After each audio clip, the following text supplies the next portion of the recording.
Have you ever wondered how a simple pencil is made? This everyday tool has been used by millions of people around the world for writing, drawing, and designing. Yet behind this small wooden stick lies a fascinating manufacturing process that combines chemistry, engineering, and precision. From underground graphite mines to high-speed machines producing hundreds of pencils every minute, the journey of a pencil is far more complex than you might imagine. Today, we're going to explore how pencils are made at one of the world's most famous manufacturers, Faber Castell in Germany. Welcome to All About Simple Things, where we delve into the fascinating history behind the little things that shape our world.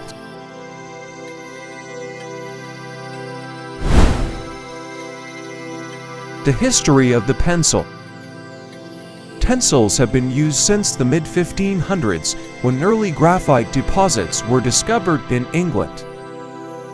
However, the modern pencil design didn't appear until 1795, when a French chemist named Nicolas Jacques-Conti invented a revolutionary method.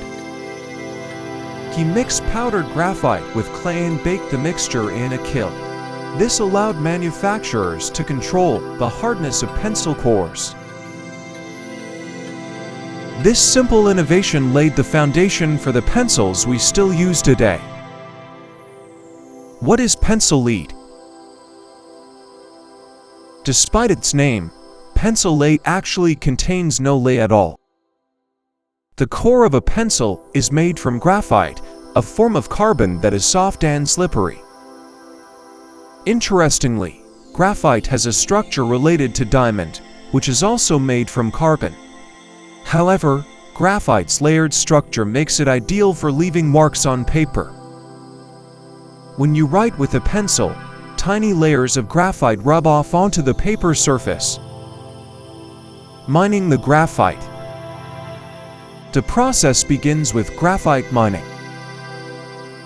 Graphite is extracted from underground deposits and transported to factories, where it is ground into a fine powder. This powder becomes the primary ingredient for the pencil core. Mixing graphite and clay. Inside the factory, the graphite powder is mixed with clay.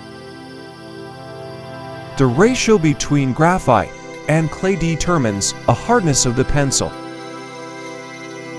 More graphite produces darker, softer marks. More clay creates harder, lighter pencils. Water is added to the mixture, and the paste is mixed for about 90 minutes until it becomes smooth and consistent. Extruding the pencil core. Next, the graphite paste is forced through a metal nozzle under extremely high pressure, about 10 tons per square centimeter. This process forms long, thin rods known as pencil leads. At this stage, the leads are still soft and flexible, drying and baking. The leads are placed into electric ovens and dried at 120 degrees Celsius for several hours. After drying, they are baked in a furnace at temperatures close to 1000 degrees Celsius.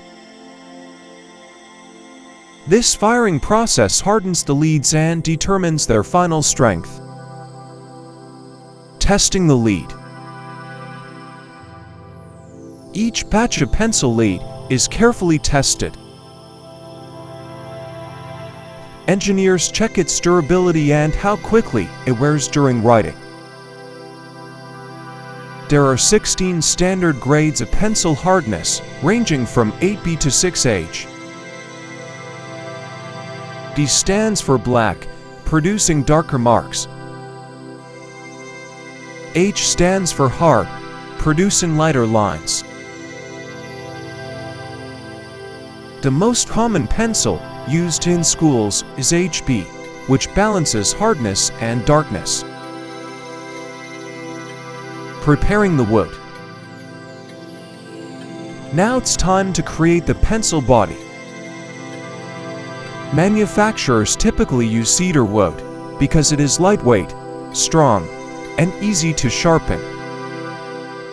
Large cutting machines slice the wood into thin slats. Special saws then carve grooves into each slat, creating channels where the graphite leads will sit. Inserting the lead. The grooves are filled with a special elastic glue designed to protect the lid from breaking. Machines carefully place each graphite rod into the grooves. Another wooden slat is glued on top, creating what manufacturers call a pencil sandwich. Pressing and cutting. These wooden sandwiches are pressed together with 1 ton of pressure. After the glue dries, the blocks are sent through cutting machines that slice them into individual pencils. The same machines also shape them into round, hexagonal, or triangular designs. 1 wooden block can produce up to 10 pencils. Tainting the pencil. Next comes painting. The pencils pass through a varnishing machine that coats them with colored lacquer. Many famous pencils are painted green, the signature color of Faber Castell. This paint also protects the wood and gives the pencil its smooth finish. Stamping the brand. A stamping machine then prints the brand name and hardness grade onto the pencil. These machines operate at incredible speeds, stamping up to 500 pencils per minute. Heat transfers metallic faux lettering onto the painted wood. Sharpening and inspection. The pencils are then sharpened using high-speed sanding drums. Finally, trained workers perform a quality inspection. Only pencils that meet strict standards are approved. Packaging and distribution. Once approved, the pencils are packaged and shipped worldwide. Every year, more than 1.8 billion pencils are produced by Faber Castell. Founded in 1761, the company has been run by 8 generations of the founding family, making it one of the oldest pencil manufacturers in the world. So the next time you pick up a pencil, remember that this simple tool is the result of centuries of innovation and an incredibly precise manufacturing process. From raw graphite deep underground to the pencil in your hand, it's truly an amazing journey. Thank you for watching. If you have ideas for our next topic, feel free to share them in the comments. We'd be happy to acknowledge your contribution. Don't forget to like, subscribe, and join us for more stories that reveal the hidden history behind the simple things that shape our world.